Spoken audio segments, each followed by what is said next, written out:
चीज देखनी थी वो हो गई सारी। सारी एंथैल्पीज कवर हो गई। Yes sir. ठीक है, तो यहाँ एंथैल्पी कवर होते ही हमारा फर्स्ट लॉ ऑफ थर्मोडायनेमिक्स से रिलेटेड सभी इंफॉर्मेशन खत्म हो जाती है। ठीक, न्यूमेरिकल पार्ट कल से कवर शुरू करेंगे। अभी आप, मैं आपको थोड़ी सी और एक दो बातें लिखा दूं, लिखिए जरा। लिखे, limitations of first law of thermodynamics. Limitations of first law of thermodynamics.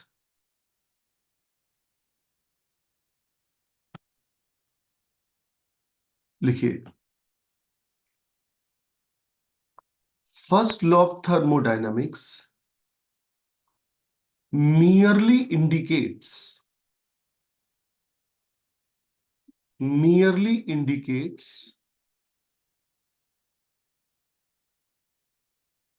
indicates the energy equivalence, merely indicates an energy equivalence between the various forms of energy, merely indicates the energy equivalence between various forms of energy।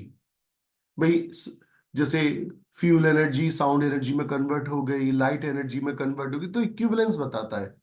But it provides no information, but it provides no information about the spontaneity। Spontaneity की हिंदी होती है feasibility या संभव। Feasibility मतलब संभव है कि नहीं है, फिजिबिलिटी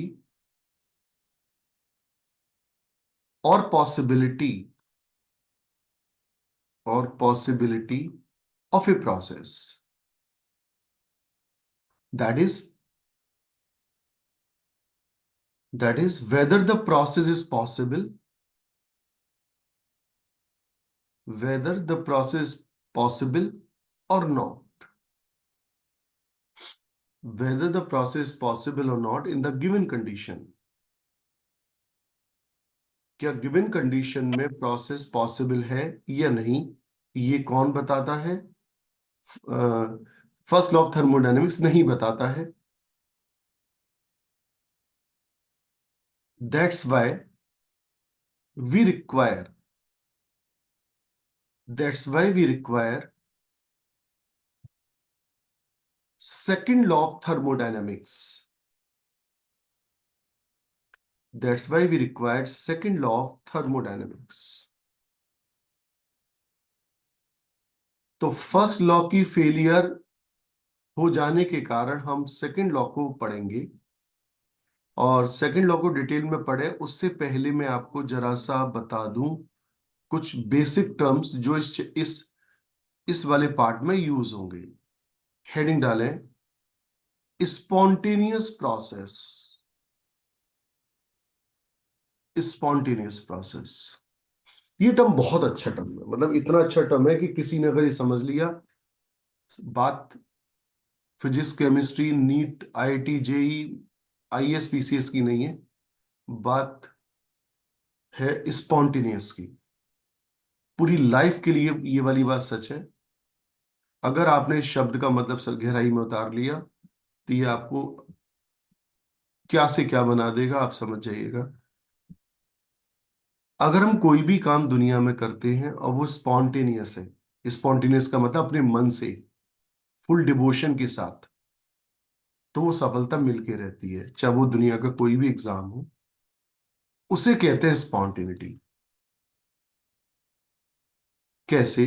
जैसे मैं हल्का सा आपको बताऊं, कैल्शियम कार्बोनेट है solid, calcium oxide plus CO2।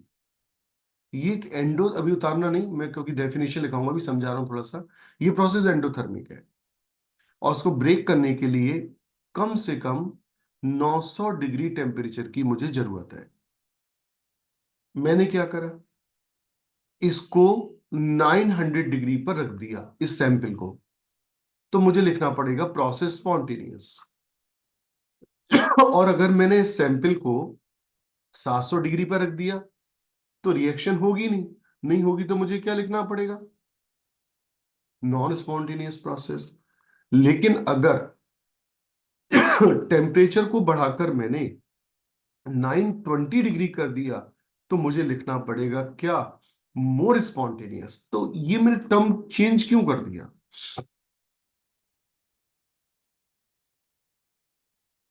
क्योंकि प्रोसेस कैसा था, एंडोथर्मिक। तो जितना ज्यादा मैं टेम्परेचर दूंगा उतनी जल्दी जल्दी रिएक्शन ब्रेक होगी। अगर मैं टेम्परेचर को 1000 डिग्री कर देता तो और क्या लिखता, वेरी वेरी स्पॉन्टेनियस, क्योंकि प्रोसेस एंडोथर्मिक है। लेकिन अगर यही टेम्परेचर में घटाकर 901 कर देता तो इसके कंपैरिजन में प्रोसेस कैसा हो जाता, लेस स्पॉन्टेनियस। तो कोई भी प्रोसेस जो हो रहा है गिवन कंडीशन में उसे स्पॉन्टेनियस बोलेंगे, और जो नहीं हो रहा है उसे नॉन स्पॉन्टेनियस बोलेंगे। तो ये तो था अंडरस्टैंडिंग ऑफ आर्टिकल, है ना। मैं अब आपको इसकी बुकिश डेफिनेशन लिखाता हूं, लिखिए जरा definition. A process which under, लिखिए a process which under the given condition,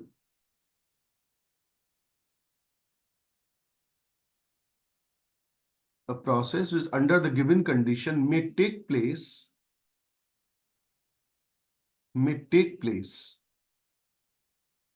by itself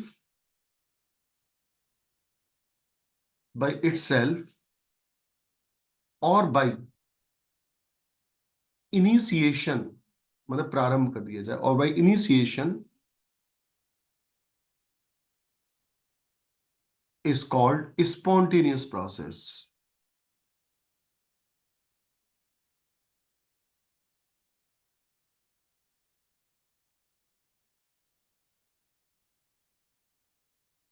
For example,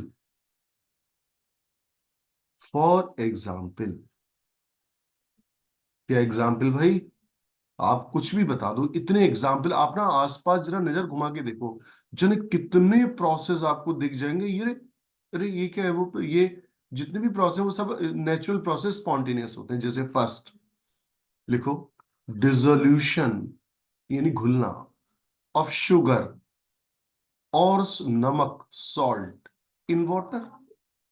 पानी में नमक डाल दो, तुम्हें कुछ नहीं करना, अपने आप ही घुल जाएगा। डिसोल्यूशन ऑफ चीनी, पानी, नमक इन पानी, स्पॉन्टेनियस प्रोसेस है।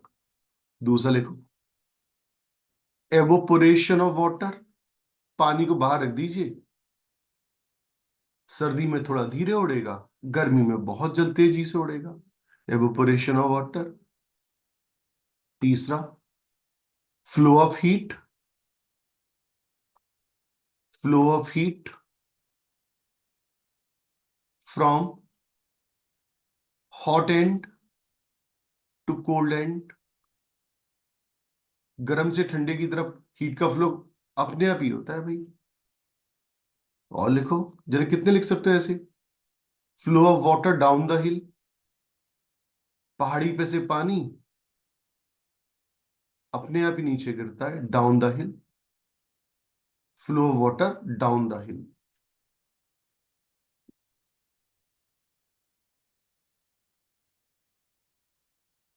तो ऐसे प्रोसेस को हम कहते हैं spontaneous process.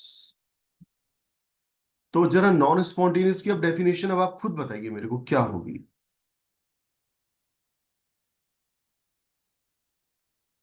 What is the definition of non spontaneous process, बताइए एनीवन।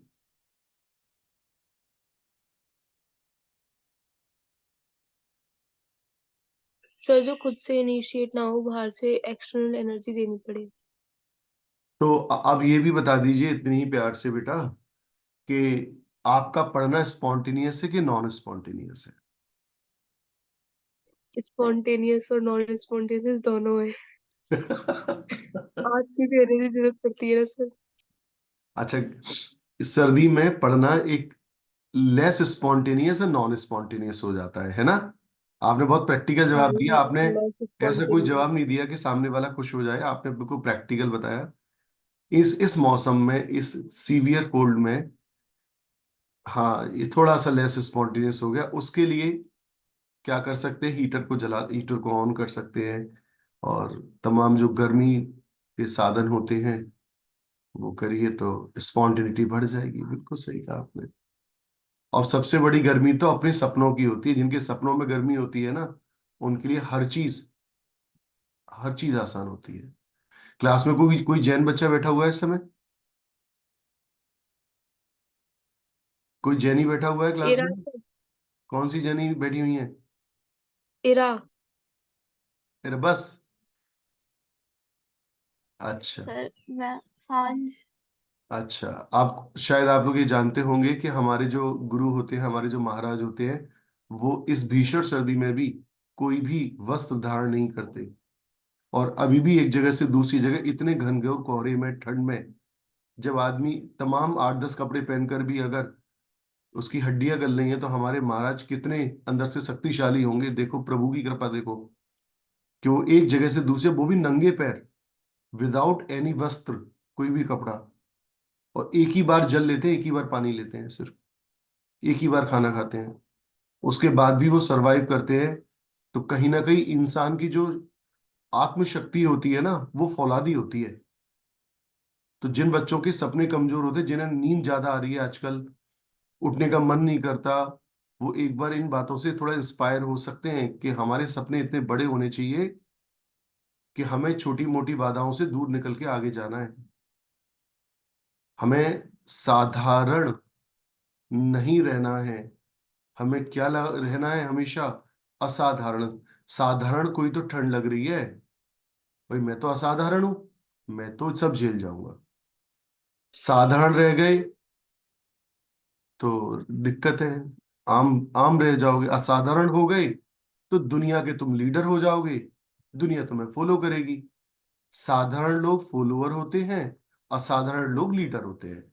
Choice is your. किस में जाना है? ठंड ठंड कर जाप जपना है, या चलिए आप देखिएगा इसको। लेकिन non spontaneous process, a process which can neither occur itself, a process which can neither occur itself or by initiation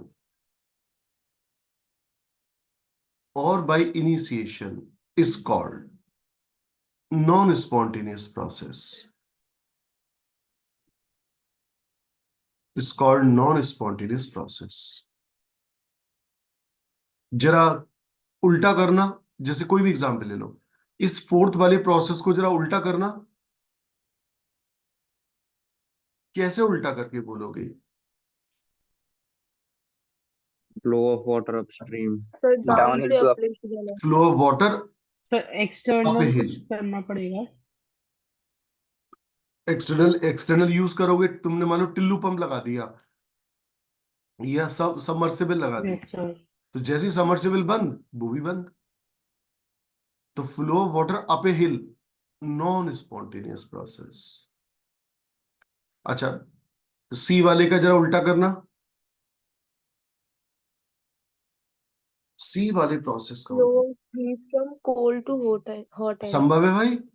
cold से हीट, हॉट की तरफ हीट का जाना असंभव है।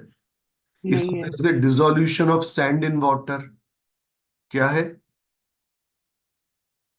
Non spontaneous.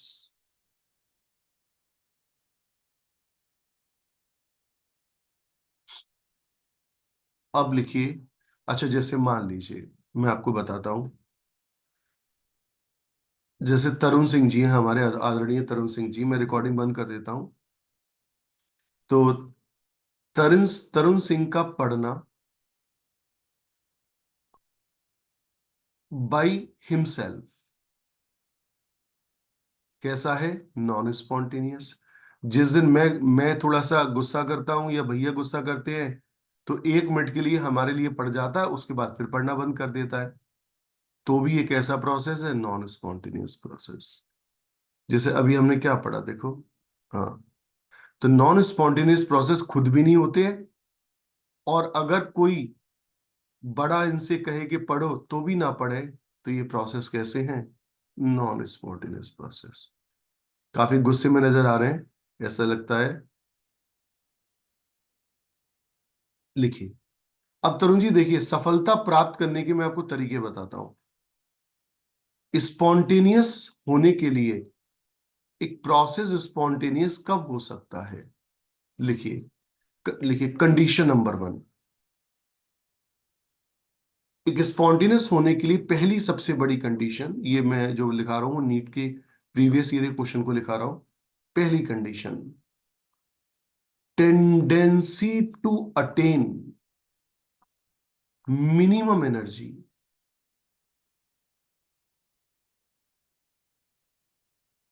स्पॉन्टेनियस होने के लिए हर सिस्टम मिनिमम एनर्जी को अटेन करना चाहता है। दूसरी condition, tendency to attain maximum randomness.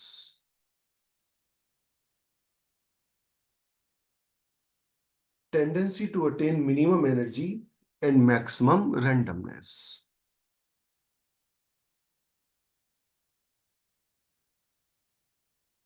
तो मिनिमम एनर्जी मैक्सिमम रेंडमनेस अगर हो तो आपकी स्पॉन्टेनियस होने की संभावना बढ़ जाती है। तो ये टॉपिक मैं अब कल से स्टार्ट करूंगा, दोनों आर्टिकल। तो कल मुलाकात करते हैं भाई। मेरे ख्याल से लगभग 1 घंटे की क्लास तो आपकी हो गई होगी, 1 सवा घंटे की हो गई होगी। क्लास कितने में स्टार्ट की थी हमने? 8:35। हाँ ठीक है, तो चलिए आज की क्लास लगभग लगभग 1.5 घंटे की होगी। आप कल मिलते हैं। कल कल का आपने मेरे को बताया नहीं, कल आओगे तुम लोग? हाँ कल आ जाना। चलो कल ऑफलाइन क्लास होगी, ठीक है? तो चलिए, tata bye bye, good day, happy Sunday.